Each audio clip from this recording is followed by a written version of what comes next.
Hello बच्चों, नमस्कार। कैसे हैं आप सब? उम्मीद करता हूं बहुत अच्छे होंगे। और आपके अपने YouTube channel Bihar board arts Vidyakul पर आप सभी बच्चों का बहुत बहुत स्वागत है, बहुत बहुत अभिनंदन है। मैं आपका रजत सर आपको लेके चल रहा हूं आज यात्रियों के नजरिए से पार्ट 2 पर।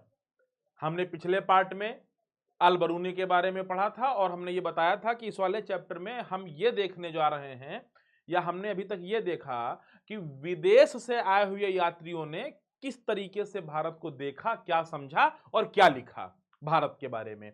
तो हमने अल बरूनी को पढ़ा था, अल बरूनी के बारे में देखा। उज्बेकिस्तान से समरकंद से आया था। उसने किताब लिखी तहकीक हिंद या किताबुल हिंद, और उसने उसमें भारत के बारे में हर एक पहलू को टच किया और उसने लिखा। और प्रश्नोत्तर शैली में उसने अपनी किताब लिखी। और पहले वो भारत अपने आप से क्वेश्चन करता था, फिर उसका उत्तर देता था, फिर भारत की संस्कृति की तुलना दूसरे देशों से करता था। और इस संबंध में उसने भारत की जाति प्रथा वर्ग व्यवस्था की तुलना ईरान से, फारस से की है। हालांकि उसने यहाँ की कुछ चीजों को नकारा भी, कि उसने कहा कि जन्म के आधार पर जो ये अलगाव है, जो विषमता है, छुआछूत है, इसको वो बिल्कुल नहीं मानता। इसके बाद जो हमारा दूसरा यात्री आता है बच्चों, उसका नाम था इब्न बतूता। इब्न बतूता एक जिद्दी यात्री था। इसको जिद्दी यात्री इसलिए भी कहते हैं कि ये कई बार रास्ते में लूट लिया जाता था, लेकिन उनके बावजूद भी वो यात्राएं करना नहीं छोड़ता था, तो इसलिए बहुत ही जिद्दी यात्री था। इब्न बतूता एक हठीला और जिद्दी यात्री था। इब्न बतूता ने एक किताब लिखी थी, जिस किताब का नाम था किताबुल रहला। ठीक है, किताबुल रहला या केवल रहला आप याद रखिए, बहुत है। यह यात्रा वृत्तांत इसने अरबी भाषा में लिखा था, मतलब रहला को भी इस बंदे ने अरबी भाषा में लिखा था। उसमें अरबी का ही प्रचलन था। इब्न बतूता के वृत्तांत से भी हमें बहुत सारी जानकारियां मिलती हैं।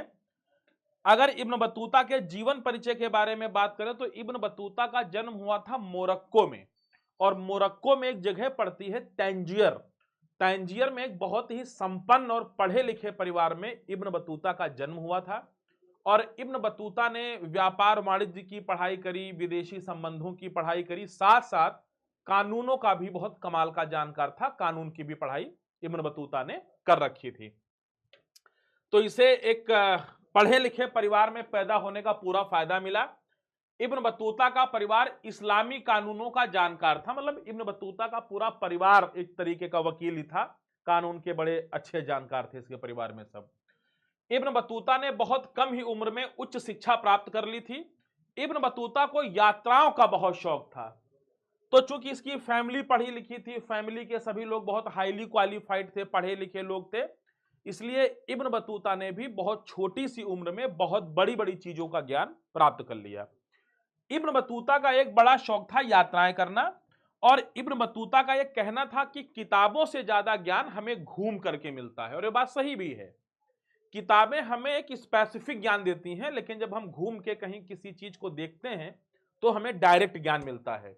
तो इब्न बतूता जो है घूमने के लिए बड़ा व्याकुल रहता था। इसके अंदर बड़ी जिज्ञासा रहती थी चीजों को देखने की, और डायरेक्ट ताजमहल के बारे में पढ़ना नहीं है, देखना है जाके डायरेक्ट। भारत कैसा है किताब में नहीं पढ़ना है, जाके देखना है भारत के बारे में। ये इसकी प्रवृत्ति थी। बहुत पढ़ा लिखा आदमी था, कम उम्र में बहुत ज्ञान प्राप्त कर लिया था।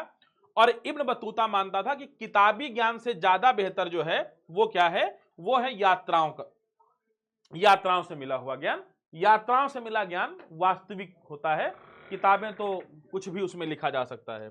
अच्छा, अब इब्न बतूता भारत कैसे आया था ये बात पहले देख लेते हैं। तो अब देखो, उस समय ऐसा तो था नहीं कि भाई बस लगी थी, ट्रेन लगी थी, फ्लाइट थी, टिकट कटाए भारत निकल लिया, ऐसा तो था नहीं। अब भारत आना, अच्छा ये मोरक्को में रहता था। मोरक्को मतलब आप समझ रहे हो, अफ्रीका के भी एकदम अटलांटिक महासागर के छोर पर। अब वहां से भारत आना था, तो भारत आने से पहले ये मक्का, सीरिया, इराक, फारस, ओमान की यात्रा इसने करी। आप समझ रहे हो, आज की डेट में जब सारे साधन हैं, सारी सुविधाएं हैं, हवाई जहाज हैं, चार्टर प्लेन्स हैं, कार हैं, अपने अपने वाहन हैं सबके, फिर भी लोग अपने देश में तमाम जगहों पे नहीं जा पाते हैं। और ये बंदा जो है तकरीबन तकरीबन मेरे ख्याल से 1300 ईस्वी की बात है ये। 1300 के समय में ये बंदा मक्का, सीरिया, इराक, फारस, ओमान की यात्रा कर रहा था। मध्य एशिया के रास्ते होकर इब्न बतूता सन 1333 में स्थल मार्ग से सिंधु पहुंचा। अगर हम सिंधु की बात करें, नक्शे पे अगर हम आपको दिखाएं तो जो कश्मीर वाला इलाका है, ये वाला, ये सिंध कहलाता था। तो ये सब ऐसे यहां से यात्रा, मध्य एशिया से यात्रा करता करता अफगानिस्तान, सीरिया, फारस होते होते ये सिंध पहुंचा 1333 ईस्वी में। उसने दिल्ली के सुल्तान मोहम्मद बिन तुगलक के बारे में सुन रखा था। अच्छा, जिस समय इब्न बतूता भारत पहुंचता है उस समय भारत में जो गद्दी संभाल रहे थे दिल्ली की, उनका नाम था मोहम्मद बिन तुगलक। और मोहम्मद बिन तुगलक के बारे में इस बंदे ने सुन रखा था कि भाई बड़ा कमाल का आदमी है, सरफिरा भी है। तो इब्न बतूता के भारत आने का एक उद्देश्य यह भी था कि वह मोहम्मद बिन तुगलक से मिलना चाहता था।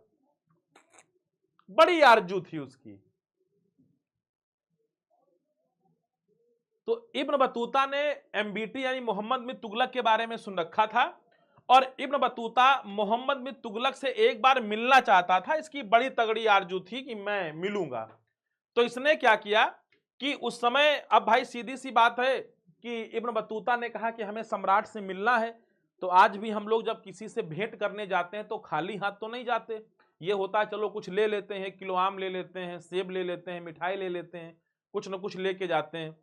तो उस समय इसने क्या किया कि कहा कि भाई अब चूंकि सम्राट से, साहब से मिलने जा रहे हैं, है ना, सुल्तान से मिलने जा रहे हैं, तो खाली हाथ कैसे जा सकते हैं।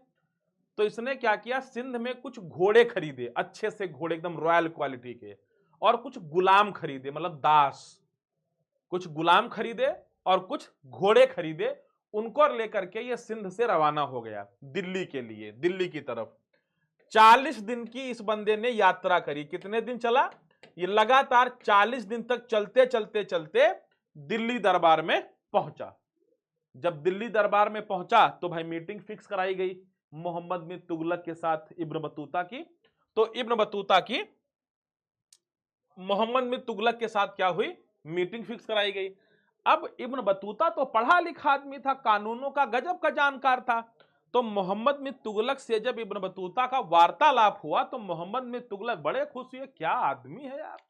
और मोहम्मद बिन तुगलक इतने खुश हो गए, इतने खुश हो गए कि मोहम्मद बिन तुगलक ने इब्न बतूता को दिल्ली का जज नियुक्त कर दिया। और उस समय जज को काजी कहा जाता था, न्यायाधीश, मतलब जिसको आज हम कहते हैं, उस समय काजी होते थे। तो बड़ा प्रसन्न हुआ और लगा कि यार ये तो बड़ा कमाल का आदमी है, बड़ा ज्ञानी आदमी, इसको बड़ा नॉलेज है कानून कानून का, तो चलो इसको जो है हम न्यायाधीश नियुक्त करते हैं। तो मोहम्मद बिन तुगलक ने इब्न बतूता की काबिलियत से खुश होकर के उसे दिल्ली का न्यायाधीश बना दिया। इब्न बतूता न्यायाधीश के पद पर कई सालों तक रहा, 10-12 साल तक रहा, मतलब 7-8 साल तक रहा। इब्न बतूता ने सुल्तान का विश्वास खो दिया, फिर उसे जेल में डाल दिया गया। अब मैंने कहा कि मोहम्मद बिन तुगलक थोड़े सनकी टाइप के भी आदमी थे। तो मोहम्मद बिन तुगलक को ऐसा लगने लगा कि यार इब्न बतूता हमारे खिलाफ साजिश रच रहा है, कि जिसको हमने दूध पिलाया वही डसने के लिए तैयार है। तो जब मोहम्मद बिन तुगलक को यह बात पता चली कि इब्न बतूता हमारे खिलाफ ही साजिश रच रहा है दिल्ली के न्यायाधीश के पद पर रहते हुए, तो भाई सुल्तान तो सुल्तान था, उसने तत्काल आदेश दिया कि इब्न बतूता को जो है जेल में डाल दिया जाए। जबकि ऐसी कोई बात नहीं थी, यह केवल गलत फहमी के दोनों शिकार हो गए थे। कोई ऐसी बात नहीं थी, कोई उसके अंदर गलत भावना नहीं थी, मोहम्मद बिन तुगलक ने स्वयं स्वीकार किया।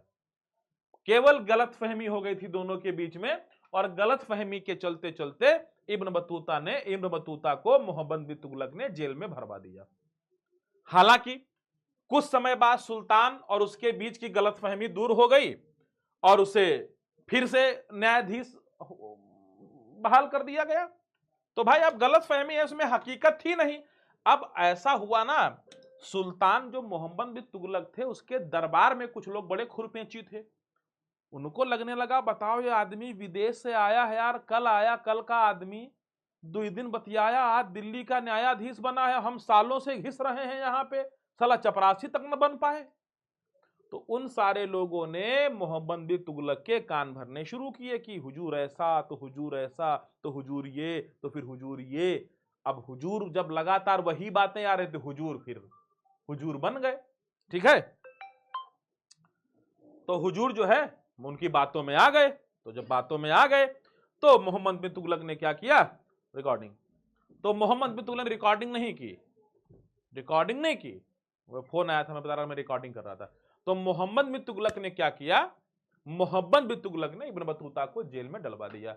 कुछ समय बाद मोहम्मद बिन तुगलक को एमबीटी यूज करते हैं उसके लिए, तो कुछ दिन के बाद एमबीटी को ये ख्याल आया, ये एहसास हुआ कि यार गलत किया हमने, हमें गलत फहमी हो गई थी, मिसअंडरस्टैंडिंग हो गई थी।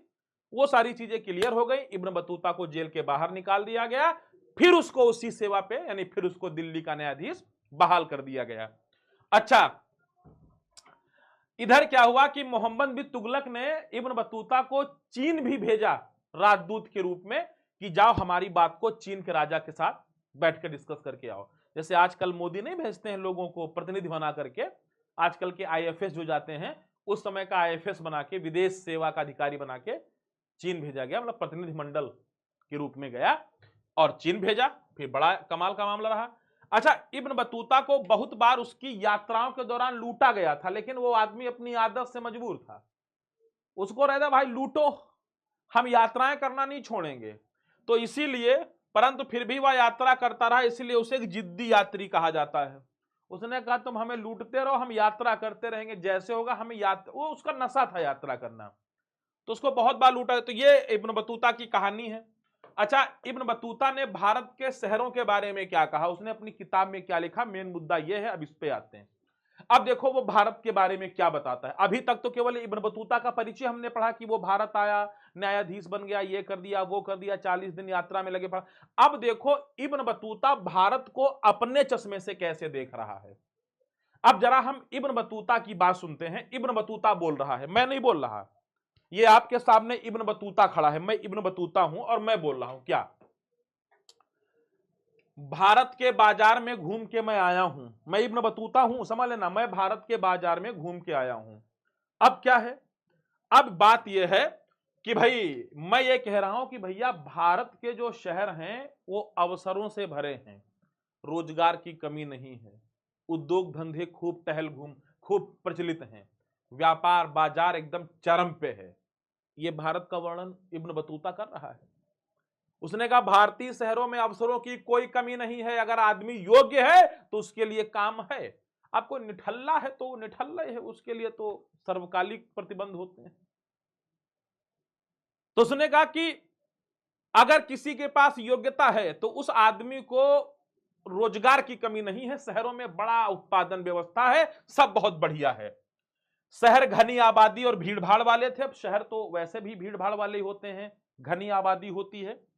सड़कें बहुत ही चमक दमक वाली थी, बाजार बहुत रंग बिरंगे सुंदर थे। कह रहा कि सड़कें बड़ी चमकदार थी, बड़ी कमाल की थी, बड़े रंग बिरंगे बाजार उन पे लगा करते थे, बड़ा अच्छा माहौल था शहरों का। वर्णन कर रहा है भाई साहब। यहां के बाजार अलग अलग प्रकार की वस्तुओं से भरे रहते थे। कहता है कि यहां के बाजारों में, अब बाजारों में तो अलग अलग चीजें भाई, से सब्जी मिलेगी, तेल पानी भी मिलेगा, मुर्गा भी कट रहा है, बकरी भी उधर कट रही है, मछली भी मिल रही है, कपड़े की दुकानें भी होती हैं, कुछ तेल तमाकू की भी दुकान होती है, कोई लकड़ी के सामान बेच रहा है, कोई कुछ बेच रहा है। तो बाजार तो विविधताओं से भरे होते हैं, इसलिए उसको बाजार कहते हैं, है ना। इब्न बतूता ने दिल्ली को एक ऐसा बड़ा शहर बतलाया और बताया कि यह भारत में सबसे बड़ा है। इब्न बतूता ने कहा दिल्ली भारत का सबसे बड़ा नगर है, सबसे बड़ा शहर है दिल्ली। इब्न बतूता बताता है कि दौलताबाद भी दिल्ली से कम नहीं था और आकार में दिल्ली को चुनौती देता था। मैं आपको बता दूं, एक बार पता नहीं क्या मोहम्मद बिन तुगलक के दिमाग में क्या सूझ गई कि उसने दक्षिण भारत में जो है दौलताबाद को अपनी राजधानी कुछ दिन के लिए बना लिया था। तो इब्न बतूता दौलताबाद भी गया और उसने वहां का भी हालत देखी। तो उसने भी कहा देखो, अब मोहम्मद बिन तुगलक की दो राजधानी, एक तो दिल्ली तो थी ही, दूसरे एक बार दौलताबाद में शिफ्ट हो गया। उसने कहा दौलताबाद रहेंगे, सन की था। तो इब्न बतूता भी गया उसके साथ, लेकिन फिर दौलताबाद से वापस आ गए ये लोग। तो दौलताबाद इसने देखा तो इसने कहा दौलताबाद भी किसी मामले में दिल्ली से कम नहीं है, मामला टक्कर का है। तो दिल्ली और दौलताबाद, दक्षिण भारत में पड़ता है दौलताबाद, इसकी तुलना की और कहा दिल्ली हालांकि इनमें थोड़ा सा भारी है लेकिन टक्कर के दोनों हैं। इब्न बतूता कहता है कि बहुत सारे बाजारों में मंदिर और मस्जिद दोनों होते थे, यानी बाजारों में मंदिर मस्जिद दोनों होते थे, पूजा करने के लिए भी अपना नमाज लोग पढ़ते थे, कोई दिक्कत नहीं थी। इब्न बतूता ने बताया कि भारत में मलमल का कपड़ा महंगा था और केवल धनी आदमी उन्हें पहन सकते थे। भारत के मलमल के कपड़े की कहानी ही कुछ और थी। कहते हैं कि भारत का मलमल का कपड़ा जब विदेशों में पहुंचता था ना, तो लोग गिर गिर पड़ते थे इसके कपड़े के लिए, पगला जाते थे कपड़ा लेने के लिए, ऐसी मांग थी, ऐसी डिमांड थी इसकी कपड़े की। तो भारत के मलमल के कपड़े की डिमांड पूरी दुनिया में थी, और जिसकी डिमांड सबसे ज्यादा होती है कीमत तो उसकी फिर महंगी होती है, और जिसकी कीमत महंगी होती है उसको धनी लोग ही पहनते हैं, फिर गरीब लोग कहां पहन पाएंगे। तो ये वर्णन कर रहा है, देखो। अच्छा, इसके बाद क्या हुआ, इब्न बतूता द्वारा संचार प्रणाली का वर्णन किया जाता है।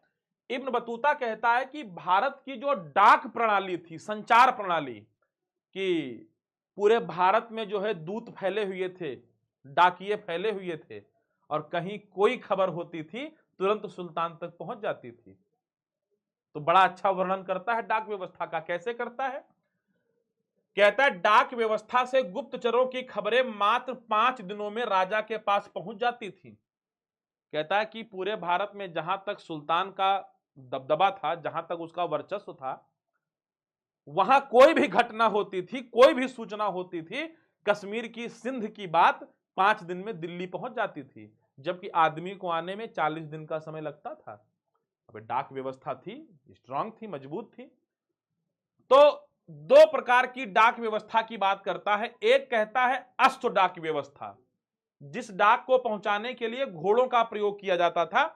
जैसे मान लेते हैं, अच्छा, अश्व डाक व्यवस्था को उलूक भी कहा जाता था। इस व्यवस्था में हर 4 मील पर राजकीय घोड़े खड़े होते थे और घोड़े संदेश लेकर जाते थे। मैं आपको यहां पे एक चीज बता दूं, जैसे मान लेते हैं हम नक्शा बनाते हैं भारत का,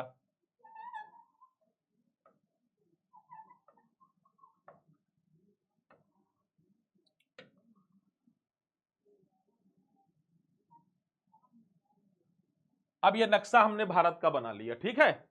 अब यहां पे ये सिंध है, ये सिंध है, और ये दिल्ली है,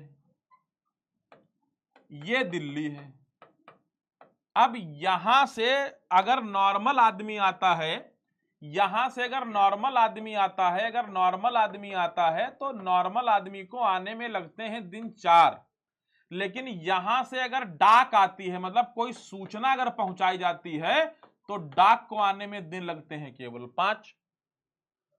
तो कहता है, इब्न बतूता कहता है कि हर 4 मील पर घोड़े खड़े होते थे। जैसे ये सिंध है, यहां से 4 मील पर ये घोड़ा खड़ा, फिर 4 मील पर ये घोड़ा खड़ा, फिर 4 मील पर ये घोड़ा खड़ा, फिर 4 मील पर ये घोड़ा खड़ा, और ये घोड़े दिल्ली तक खड़े रहते थे। ये दिल्ली है मान लेते हैं। अब सिंध से क्या हुआ, कोई सूचना चली, मतलब कोई डाक, कोई पत्र, चिट्ठी चली, इसने इनको दिया, इसने इनको दिया, इसने इनको दिया, इसने इनको दिया, इसने इनको दिया, और खट जो है राजा के पास पहुंच जाती थी। तो हर 4 मील पे घोड़े खड़े होते थे, सरकारी घोड़े। उन घोड़ों पर एक आदमी होता था। तो सिंध वाला चला, 4 मील चला, दूसरे घोड़े को पकड़ाया, वो 4 मील चला, दूसरे घोड़े को पकड़ाया, वो 4 मील चला, दूसरे घोड़े को पकड़ाया। इस तरीके से 5 दिन के अंदर लंबी दूरी की भी डाक सम्राट तक, सुल्तान तक पहुंच जाती थी।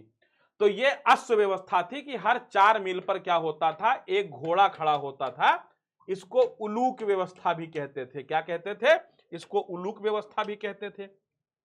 अच्छा, तो ये घोड़े के माध्यम से संदेश जाता था। अब बात करता है पैदल डाक व्यवस्था। कुछ संदेशा पैदल लेकर जाते थे। तो इस व्यवस्था में प्रत्येक मील पर 3 स्थान होते थे, जिन्हें दावा कहा जाता है। अब भाई पैदल आदमी लेकर के जाएगा तो कुछ रुकने ठहरने की जगह तो बनवाई जाएगी, है ना। तो भाई आदमी जैसे मान लेते हैं, प्रत्येक मील पर, हर मील पर एक कमरा टाइप का बना होता था, और वहां पे दूसरा आदमी बैठा रहता था। एक आदमी चला 1 मील, उसने पत्री दूसरे को दी, वो दूसरे मील चला, वो तीसरे मील चला, चौथे मील चला, 5वें मील चला, एकदम लाइन से लगे रहते थे, सब पहुंच जाती थी डाक। और इन डाकियों को रुकने के लिए बाकायदे जगह होती थी। अच्छा, इनमें संदेश वाहक के हाथ में छड़ लिए दौड़ लगाता है, उसकी छड़ में घंटियां बंधी होती थी। हर मील पर एक संदेश वाहक छड़ लेने के लिए तैयार रहता था।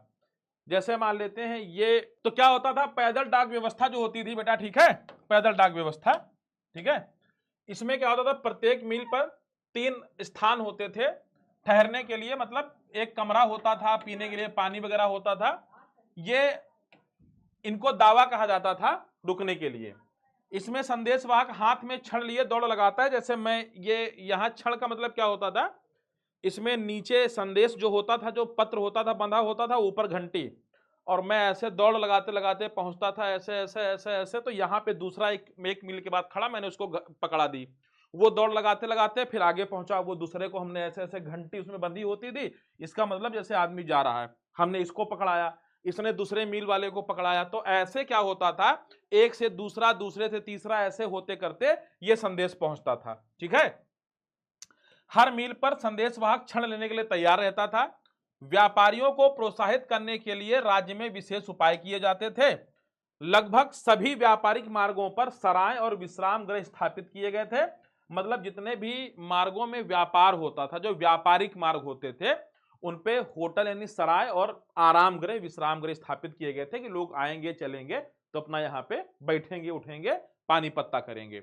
तो व्यापारियों को इस प्रकार से काफी सुविधाएं मिल जाया करती थी। ये देखो सब वो कह रहा है, इब्न बतूता कह रहा है कि व्यापारियों के लिए भी बहुत अच्छी व्यवस्थाएं की जाती थी, उनके लिए सड़कों पर सराय बनवा दी। सराय मतलब रुकने की जगह, इन होटल टाइप का, आराम गृह, धर्मशाला टाइप के बनवा दिए जाते थे। तो आराम से लोग आते जाते थे, थक जाते थे, बैठते थे, पानी पत्ता करते थे, फिर आगे बढ़ते थे। तो इस तरीके से व्यापारियों की व्यवस्थाएं भी ठीक ठाक करवा दी गई थी। अब इब्न बतूता क्या कहता है, अब इब्न बतूता दासों का वर्णन करता है। किसका वर्णन करता है, दास कि भारत में दास व्यवस्था कैसी थी, ठीक है।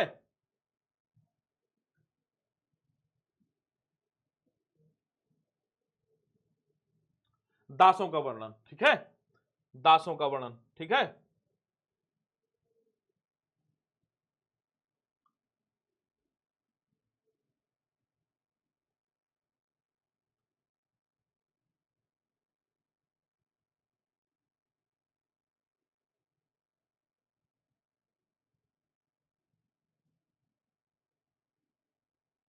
हाँ, दासों का वर्णन देखो, इब्न बतूता बताता है कि दास बाजारों में सामान्य वस्तुओं की तरीके से खरीदे बेचे जाते थे।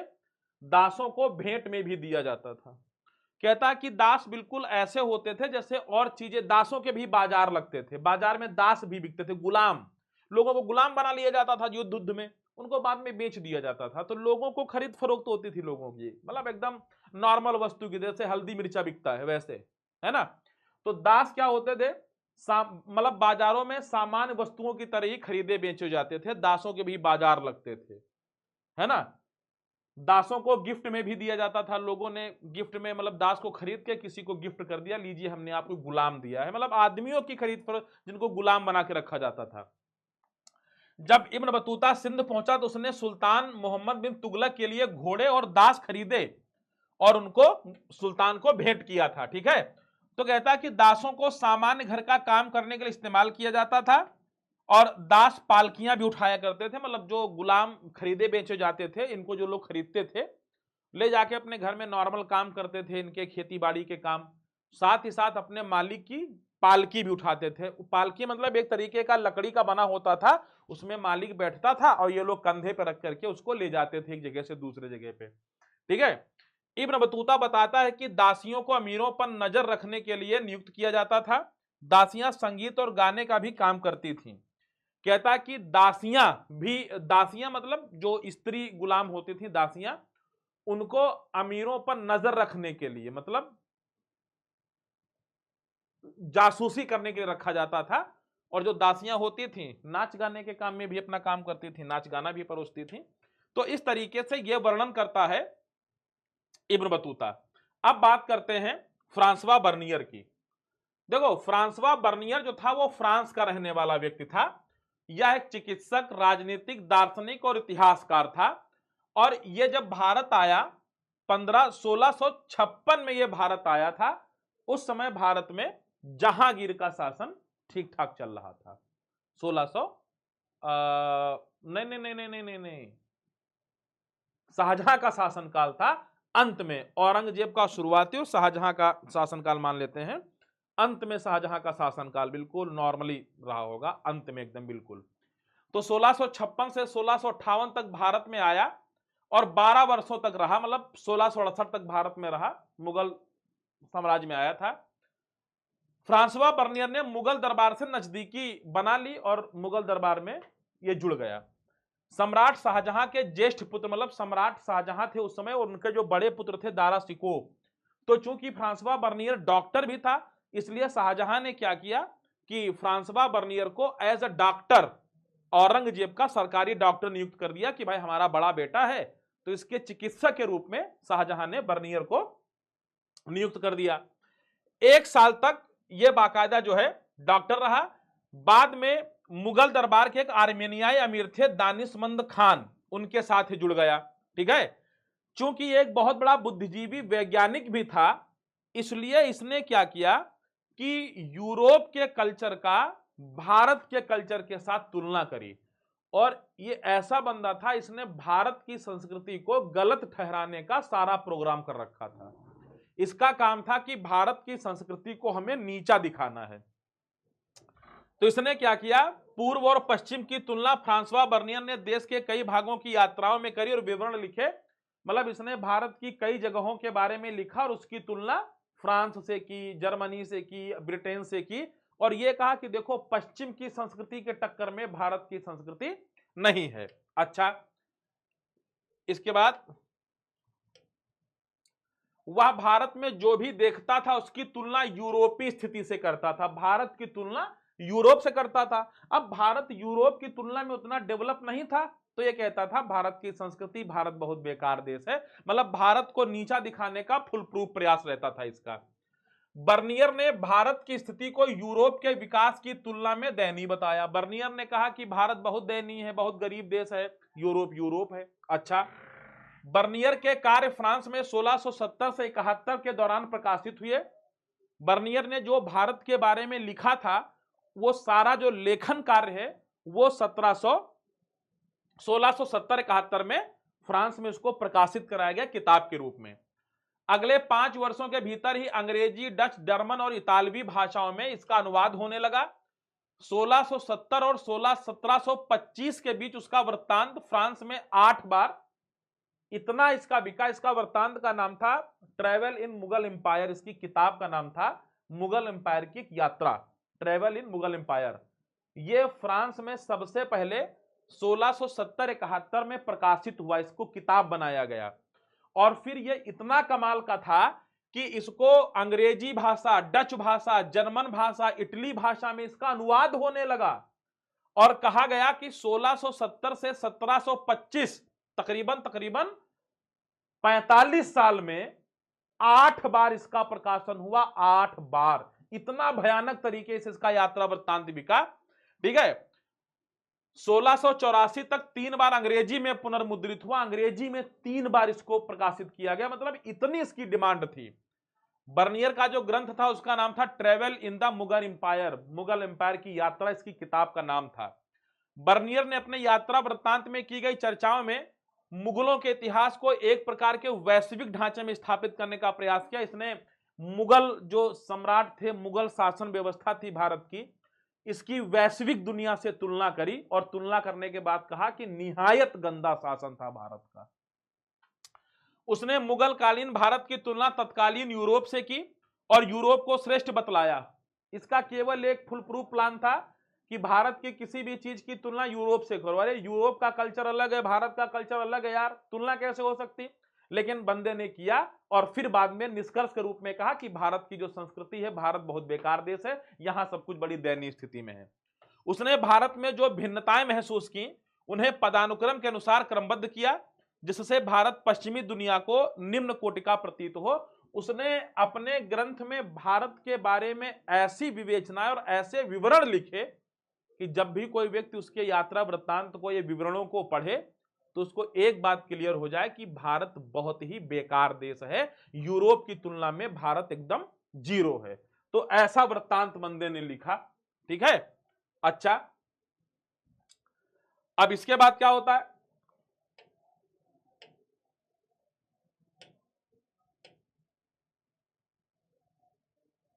हां, अब देखो, फ्रांसवा बर्नियर का भूमि के स्वामित्व पर प्रश्न। फ्रांसवा बर्नियर कहता है भारत में भूमि स्वामित्व कैसा था?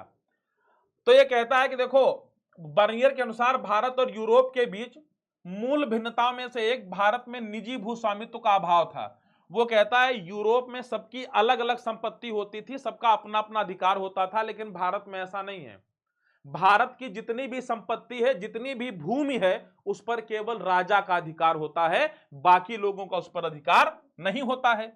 बर्नियर कहता था कि जमीन पर हर आदमी का अपना अलग अलग अधिकार होना चाहिए। उसने भूमि पर राज्य के स्वामित्व को राज्य तथा उसके निवासियों दोनों के लिए हानिकारक माना। उसने कहा देखो, सारी भूमि पर केवल राजा का अधिकार होना, यह राजा और उसकी प्रजा दोनों के लिए बहुत हानिकारक है।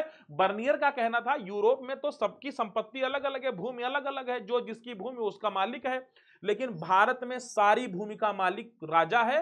राजा की भूमि पर लोग बटाईदार के रूप में काम करते हैं, अधिया वधिया पे काम करते हैं। उसे यह लगा कि मुगल साम्राज्य में सम्राट सारी भूमि का स्वामी था, जो इसे अपने अमीरों के बीच में बांटता था और इसके अर्थव्यवस्था और समाज के लिए बुरे परिणाम होते थे। उसको लगा कि सारी जमीन का जो मालिक है वो मुगल सम्राट होता था और ये अपने मंत्रियों को आपस में बांट लेते थे जमीन, और उस हिसाब से ये लोग खेती करवाते थे, जिसकी वजह से अर्थव्यवस्था पर बहुत बुरा प्रभाव पड़ता था। बर्नियर का मानना था कि राजकीय भूस्वामित्व के कारण भू सुधारक अपने बच्चों को भूमि नहीं दे सकते थे। वही बात है, इसने कहा कि भाई जो आदमी उस जमीन पे खेती कर रहा है वो मजदूर मात्र है, जमीन का असली मालिक तो राजा है, सम्राट है। तो किसान कभी भी अपनी जमीन को अपने बच्चों को नहीं दे सकते, क्योंकि वो राजा की है, वो किसान की जमीन है ही नहीं, वो सम्राट की जमीन है। जो इस पे खेती कर रहे हैं वो केवल लेबर मात्र हैं। इसलिए वे उत्पादन के स्तर को बनाए रखने और उनमें बढ़ोतरी के लिए अधिक निवेश के प्रति उदासीन थे। अब जो किसान, वो कहता कि चूंकि किसानों के नाम जमीन थी नहीं, तो किसान उस जमीन को अपने बच्चों को दे नहीं सकते थे, केवल बस उत्पादन करते थे। तो कहता इसलिए किसानों के मन में बात बैठ गई कि जब ये जमीन हमारी है ही नहीं, जब हम ये जमीन अपने बच्चों को दे ही नहीं सकते, तो फालतू में हम काहे इन्वेस्टमेंट करें, जैसे चल रहा चलने दो, काहे इसकी उर्वरता बढ़िया बनाएं। तो जब हमारा स्वामित्व होता तो हम जमीन की उपज को बढ़ाने के लिए कुछ प्रयास करते। तो इस प्रकार निजी भूस्वामित्व के अभाव ने बेहतर भू सुधारकों के वर्ग के उदय को रोका और भूमि रखरखाव बेकार होता चला गया। तो मतलब राजा के कब्जे में सारी जमीन होने के कारण कोई भी उस जमीन के सुधार के लिए तैयार नहीं हुआ, क्योंकि लोगों को लगता था कि जमीन सुधार के करेंगे क्या, वो तो राजा की है, सम्राट की है, तो हमको उसमें क्या मिलेगा। कोई उसकी तरफ ध्यान नहीं दिया। इससे क्या हुआ, इसी के चलते कृषि का समान रूप से विनाश हो गया, किसानों का जबरदस्त उत्पीड़न हुआ और समाज का सभी वर्ग जो है पतन की ओर बढ़ने लगे। सिवाय शासक वर्ग के, बर्नियर ने भारतीय समाज को दरिद्र लोगों का जनसमूह बताया। उसने कहा सम्राट के अलावा भारत में जितने भी लोग थे वो बहुत दरिद्र थे, उनके पास खाने के लिए पैसा तक, उनके पास भोजन तक नहीं था। राजा का तो मामला सब जलवे से चलता था, कोई दिक्कत नहीं भाई, वो तो सम्राट है, लेकिन उसकी प्रजा एकदम दरिद्रता की स्थिति में रहती थी। ठीक है, और बहुत मतलब उसने कहा, उसने फ्रांसवा बर्नियर ने कहा कि यह जनसमूह एक ऐसे समूह का अधीन था जो अल्पसंख्यक था। कहता है कि जो दरिद्र थे वो बहुत ज्यादा संख्या में थे और जो अमीर थे वो बहुत कम संख्या में थे, लेकिन अमीरों का दरिद्रों पर शासन था। वो कहता है कि भारत में दो समूह थे। कौन? भारत में दो समूह थे। कौन? एक बहुत अमीर, एक बहुत गरीब। भारत में मध्य स्थिति के लोग नहीं थे। बर्नियर ने कहा कि जो राजा था, जो सम्राट था, ठीक है, सम्राट और उसके चाहने वाले, उसके इष्ट मित्र बहुत अमीर थे, और जो किसान थे, जो और लोग थे, बहुत गरीब थे। तो वो कहता है कि भारत में केवल या तो बहुत अमीर थे या तो बहुत गरीब थे। ठीक है, इस तरीके से वो भारत की बात करता है। ठीक है। बर्नियर मुगल कालीन शहरों को शिविर नगर कहता है। वो कहता है कि क्या होता था कि जैसे सम्राट कहीं जा रहा है, उसके पीछे सेना जा रही है, तंबू वंबू लगा लिए, कुछ दिन वहां रहे, उसके बाद उखाड़ के फिर नई जगह पे चल दिए। तो वो कोई बेहतर नगर नहीं थे, शिविर नगर थे। टेंट लगा के कहीं पे बस गए, युद्ध करने गए हैं, टेंट लगाया वहीं पे बस गए, 1 महीना रहे, युद्ध हुआ, जीते हारे, फिर वहां से उठ के चले गए। तो शिविर नगर कहता है। ठीक है। उसका आशय उन नगरों से जो अपने अस्तित्व और बने रहने के लिए राजकीय शिविर पर निर्भर रहते थे। उसका विस्तार था कि राजकीय दरबार के आगमन के साथ अस्तित्व में आते थे, इसके कहीं और चले जाने के बाद तेजी से पतन हो जाता था। वही बात है कि कहीं पे राजा साहब गए तो वहां पे नगर डेवलप हुए, जहां राजा साहब निकले उसी तरीके से वहां पे जो नगर होते थे वो पतन हो जाता था। अच्छा, इसके बाद की बात क्या है? हाँ, बर्नियर की सती प्रथा का बड़ा मार्मिक विवरण है, बहुत इंपॉर्टेंट है। बर्नियर ने एक चीज भारत में और देखी, सती प्रथा। उसने क्या लिखा? उसने लिखा, लाहौर में मैंने एक बहुत सुंदर अल्पवयस्क विधवा, जिसकी आयु मेरे विचार से 12 वर्ष से अधिक नहीं थी, उसको हमने बली होते हुए देखा। उसने कहा 12 वर्ष की विधवा हमने देखी लाहौर में। उसको सती, उसको जलाने के लिए ले जा रहे थे। उस भयानक नर की ओर जाते हुए असहाय छोटी बच्ची जीवित से अधिक मृत्यु प्रतीत हो रही थी। उसके मस्तिष्क की व्यथा का वर्णन नहीं किया जा सकता। फ्रांसवा बर्नियर कहता कि मैं वहीं पे खड़ा था और कुछ लोग उस बच्ची को सफेद साड़ी पहनाए हुए थे और चिता की ओर घसीटते लिए जा रहे थे, जहां पे उसके सो कॉल्ड पति की चिता रखी थी, उसी चिता पर उसको ले जा रहे थे। वो लड़की बेतहासा चीख रही थी।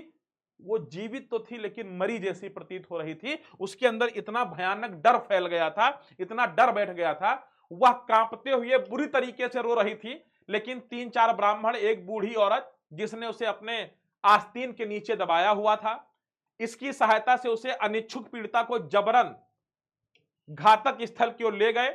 उसे लकड़ियों पर बैठाया, उसके हाथ और पैर बांध दिए गए ताकि वह कहीं भाग न जाए। इस स्थिति में उस मासूम प्राणी को जिंदा जला दिया गया। और फ्रांसवा बर्नियर कहता कि जब मैंने उसको ऐसे जलते हुए देखा तो मैं मूर्छित होकर गिर पड़ा। मैं अपनी भावनाओं को कह नहीं सकता कि मुझे कितनी पीड़ा हुई थी उस दृश्य को देख करके। तो इसी के साथ आपका बच्चों ये चैप्टर समाप्त होता है।